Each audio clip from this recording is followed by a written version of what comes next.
The front door didn't slam, but the silence that followed felt louder than any explosion. Ben stood still in the foyer, hands still resting on the brass knob, the last of his husband's words echoing in his mind. Go run away again. It's what you do best, isn't it? He didn't answer. He couldn't. There was no defense left in him. No rehearsed apology. No witty comeback. Just a raw hollow ache in his chest that made everything, his skin, his lungs, his thoughts, feel too tight. The backpack on his shoulders wasn't packed for survival. Just enough for a hike. Water bottle, granola, spare socks, an old flannel that still smelled faintly of pine from last year's solo trip. And tucked in the side pouch, a folded photo of him and Alex, from when they still smiled without trying. Ben stepped out into the late morning sun, locking the door behind him as if it could lock away the guilt. The valley sat just beyond the town's edge, miles of green rolling out between mountains like nature's secret, untouched and endless. He liked it because it didn't ask questions, didn't care about who he was or what he'd broken. By the time his boots hit dirt, sweat clung to the back of his neck. Each step along the winding trail felt like shedding layers, resentment, frustration, and beneath it all, fear. Fear that maybe Alex was right. That maybe Ben had checked out long before the fights even started. He thought of Alex's eyes that morning, tired, cold, desperate. We used to reach for each other in bed, he'd said.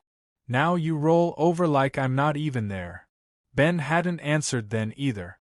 He climbed steadily through the trees, dry leaves crunching beneath his boots. The farther he walked, the more the world fell away. There was no cell signal out here. No therapy appointments. No anniversaries missed or late-night work calls. Just silence and his breath. Heavy, sharp, lonely. Around midday, he stopped near a rocky ridge to drink. His legs ached, and the sun had shifted high above the canyon walls. He leaned into a descent, careless with his footing, and his right boot slid on loose gravel. In a breathless blink, he was down, tangled in himself on the hard ground, pain shooting up from his ankle like fire. Shit! Ben hissed, gripping his foot. The twist wasn't clean. Throbbing already. The kind of injury that meant trouble this far out. He tried to stand. Bad idea. The wind blew. Trees whispered and a bird called out above. No one around. Of course. That was the point, wasn't it? Isolation. He sat back, angry at himself for being careless, angry at Alex for being right, angry at the quiet for not offering answers. Then he heard it. Hoofbeat. Slow, steady, unmistakable. Ben froze. The sound grew louder, the rhythm of a rider approaching, casual, almost lazy. And then, from the bend in the trail above, a man emerged on horseback. He rode like he was born in the saddle, loose hips, a relaxed grip on the reins, one hand resting casually on his thigh. Wide-brimmed hat casting a shadow over his face, sun glinting off the worn leather of his vest. A rough figure against the bright blue sky, half ghost, half cowboy fantasy.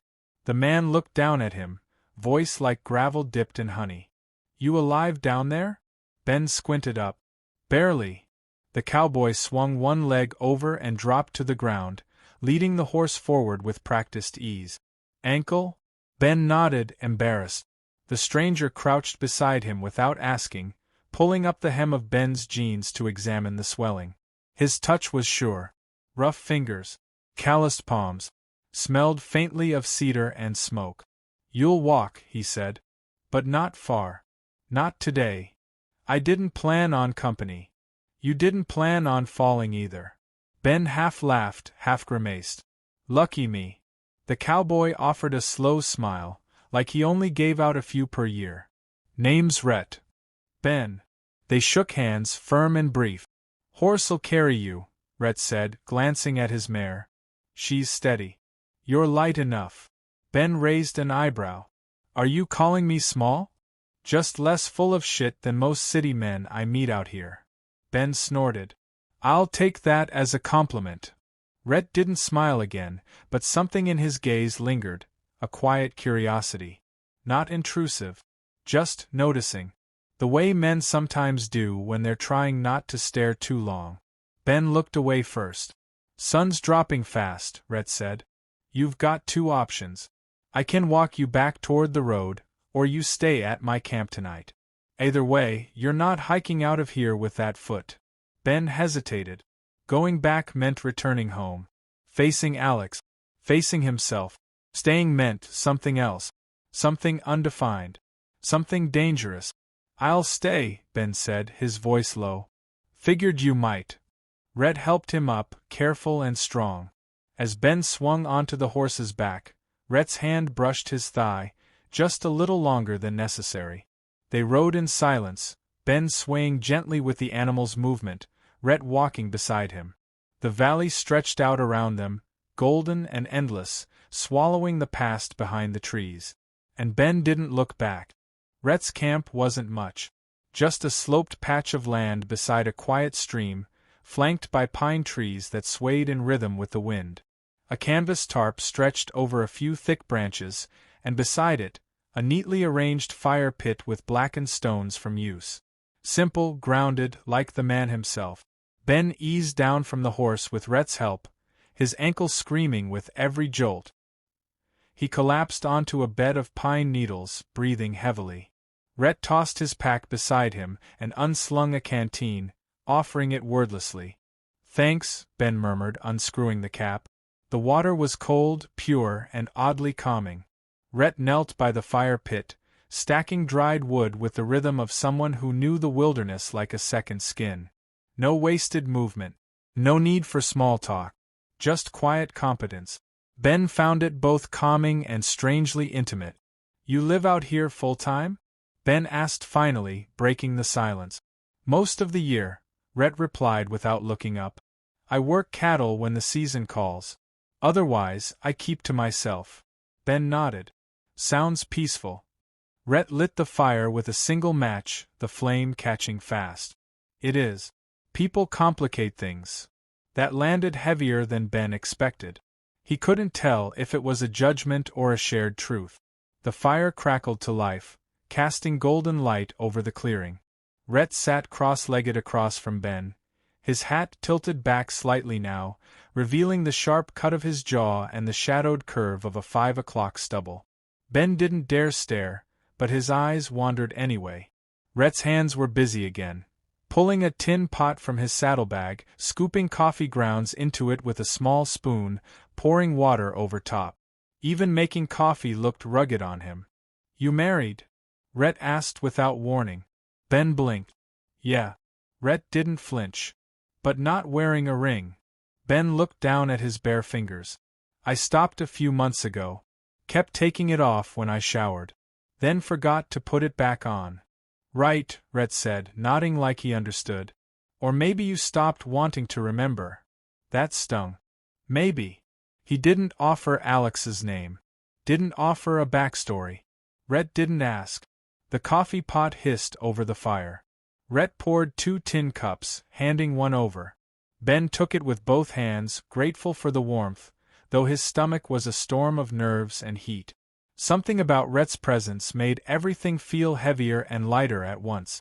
Wasn't expecting to find anyone out here, Ben said, sipping carefully. You weren't supposed to, Rhett replied. I was riding a fence line further east. Took a wrong turn and figured I'd cut across the creek. Then I saw you. Lucky me, Ben said again, repeating the line from earlier, but this time it came out different. Softer. More honest. Rhett didn't smile. But he didn't look away either. Ben shifted, adjusting his leg, careful with the ankle. Thanks. For helping. I didn't do much, Rhett said. Horse did the heavy lifting. You didn't have to offer me a place to stay. You looked like you needed more than just a ride. Ben met his gaze across the fire. For a long beat, neither of them spoke. The air between them wasn't empty, it was charged. Full of unsaid things, slow thoughts, rising tension. Not the chaotic kind. The patient, smoldering kind. Rhett broke eye contact first, reaching for a leather pouch. He pulled out a small bundle of dried meat and passed a strip to Ben. It was salty, tough, but satisfying. Ben chewed slowly, watching the shadows flicker over Rhett's face. You ever get tired of being alone out here? Ben asked. Rhett shrugged. Not really. Sometimes a man needs space to breathe. To stop pretending. Ben's throat tightened. They sat like that for a while, two men lit by firelight, surrounded by darkness, their own thoughts echoing louder than words. Eventually, Rhett stood and disappeared into the woods briefly, returning with a wool blanket. He handed it to Ben without fanfare. You'll want this once the temperature drops. Ben took it. What about you? I've got another. Always prepared, huh? I've learned not to wait on people. Ben hesitated, blanket in his lap. That why you live out here? People let you down? Rhett sat back down, leaning against a nearby log. Sometimes they do. Sometimes they just forget who you are. Want you to change into something else. Ben stared into the fire. Yeah. The crackling flames were the only sound for a while. Eventually, Ben unrolled the blanket and lay back on the pine needles, arms folded behind his head, ankle elevated on his backpack. The stars overhead burned brighter than he'd seen in years, crisp, endless, and indifferent. You ever been with a man? Rhett asked, his voice so soft it felt like wind. Ben's pulse kicked. What kind of question is that? A simple one. Ben turned his head, found Rhett's silhouette watching him in the low light. I've thought about it, Ben said finally. Never followed through. Until now. Rhett asked. Ben didn't answer. A pause. Then Rhett said, I don't ask for things I don't mean. I don't push, either. I didn't think you did. Rhett leaned back, stretching his legs. But if you're wondering what it feels like to stop holding back, I'll be right here. Ben's throat went dry. He stared at the fire, then at the blanket, then up at the stars. He didn't move. But he didn't say no. The fire had burned low, leaving only glowing coals that pulsed with breath-like rhythm in the dark. The warmth still radiated, but the air had shifted, cooler now, heavier. Or maybe that was just Ben's chest. He lay flat on his back, staring at the constellations, but seeing nothing. Every breath felt stretched thin between guilt and want. Across from him, Rhett hadn't moved much. He sat with his knees drawn up, arms resting casually, like he had all the time in the world. He wasn't trying to impress. He wasn't chasing. That made him more dangerous. Ben's mind screamed, this shouldn't happen. But his body whispered, you already want it to. He sat up slowly, his injured ankle forgotten for the moment. The blanket slipped from his shoulders. Rhett, he said, barely above a murmur. The cowboy didn't look surprised. He turned his head slowly, catching Ben's gaze in the dark. Ben swallowed. Why did you say that earlier? About holding back? Rhett tilted his head, voice calm and low. Because I saw it in your eyes the minute I touched your hand. You've been living inside a locked room, Ben. No windows, no doors. Just pacing in circles, afraid of the key in your pocket. Ben stared at the fire. You make it sound so easy. It's not, Rhett replied. But sometimes, easy doesn't matter. Truth does. Silence again. This one sharper. Not awkward, electrified. Ben moved first. He crossed the short space between them, sitting down beside Rhett. Their shoulders brushed. Rhett didn't move away. Ben turned his face slightly. Close now, close enough to feel Rhett's breath, smell the dust and salt and pine in his shirt. He hesitated. One heartbeat. Two. Then he leaned in. The kiss wasn't smooth. It wasn't cinematic or composed. It was tentative, then sudden. A collision of need and uncertainty. Their mouths found rhythm through instinct more than confidence. Rhett tasted like coffee and smoke, and the rough scrape of his stubble against Ben's jaw lit something electric under his skin. Ben's hand gripped Rhett's vest without realizing it. Rhett's fingers found the back of Ben's neck, steadying him, not pulling him closer, not pushing him away. Just holding. Just there. It wasn't just lust. It was a dam breaking. Ben pulled back, breathless, stunned by his own heartbeat. I can't, he whispered, But even he didn't know what the end of that sentence was. I can't do this? I can't stop? I can't go back? Rhett looked at him, eyes shadowed, voice steady. You already did. And I don't think you regret it. Ben said nothing. He kissed him again. This time there was no pause. No fear. The kiss deepened with heat, with hunger.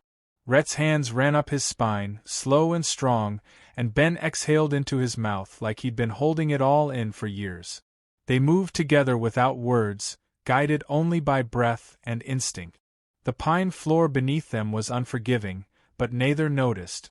Clothes peeled away in silence, not tossed in haste but removed with reverence.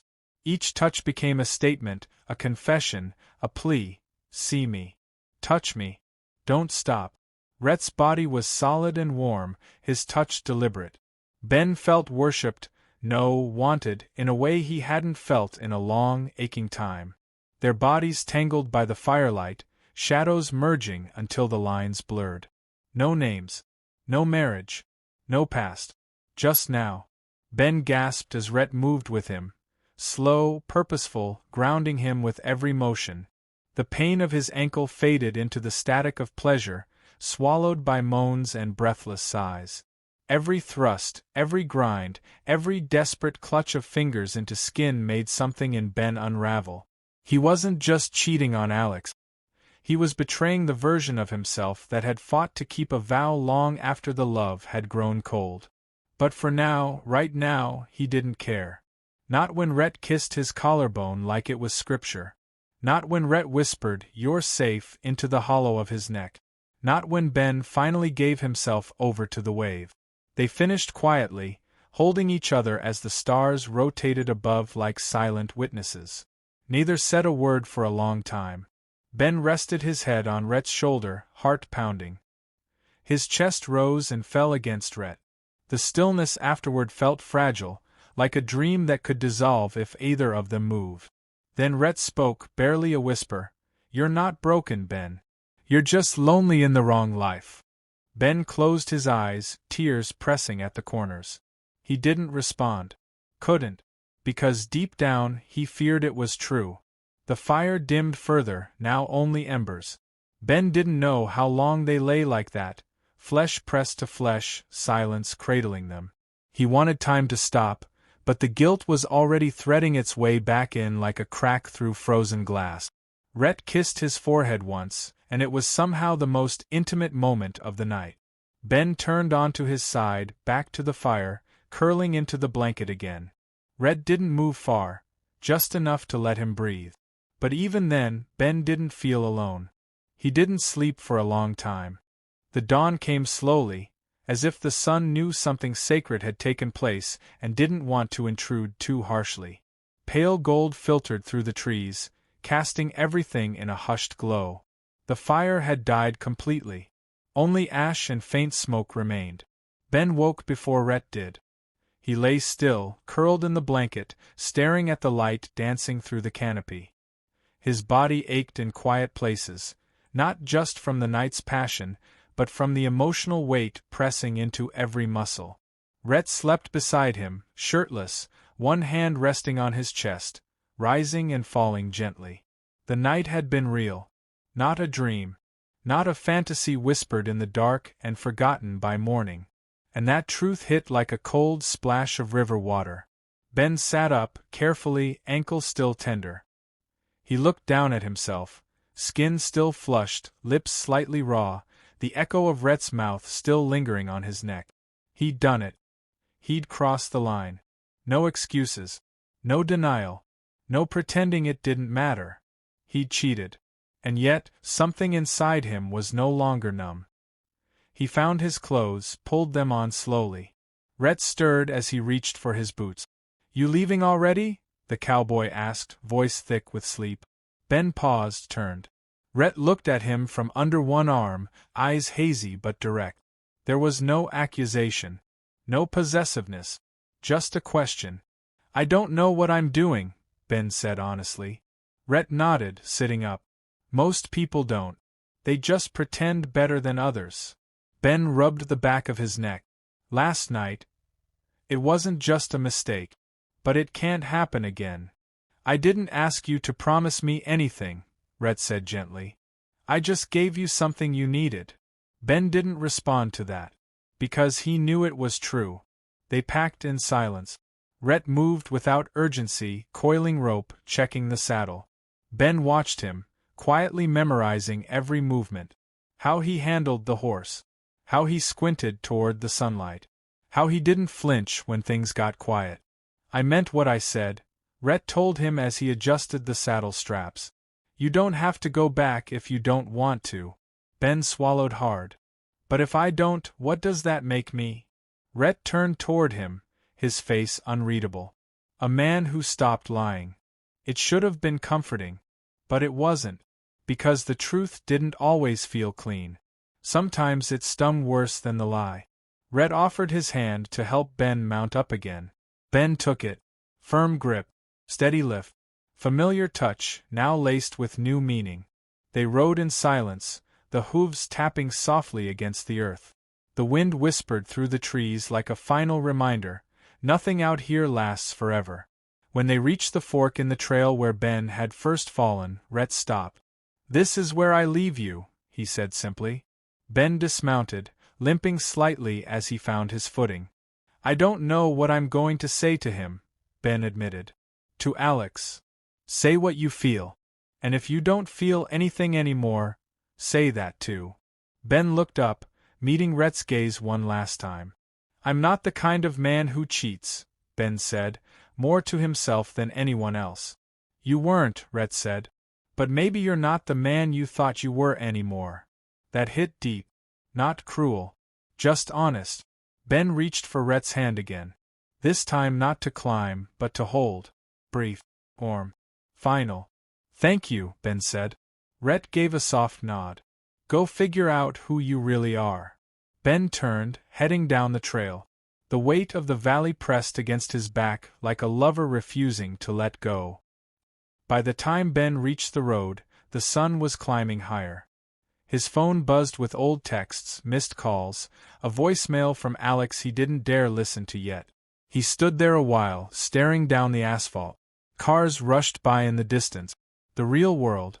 The one filled with mortgages, anniversaries, awkward dinners, and unread emotions. When he got home, Alex was in the kitchen. He looked up from his coffee, eyes bloodshot but calm. You're back, Alex said. Ben nodded, setting his pack down slowly. Yeah. A long silence filled the space between them. Alex leaned against the counter. Did you find what you were looking for? Ben didn't answer right away. He looked at the kitchen, the photos on the wall, the empty wine glass on the table, the familiar scent of cinnamon and something burnt in the toaster. I think I found something I didn't know I'd lost, Ben said. Alex studied him, his jaw tense. Was it a person? Ben didn't blink. It was a part of me. Another silence. Deeper this time. Alex nodded, eyes glistening. Ben stepped closer, not touching, just standing across from the man he once built a life with. I'm not ready to explain it, he admitted. But I won't lie to you. Alex inhaled sharply and said nothing. That silence said more than any scream could have. Ben stood there, uncertain of everything except this. The man who left for the valley was gone. And whoever returned had a choice to make.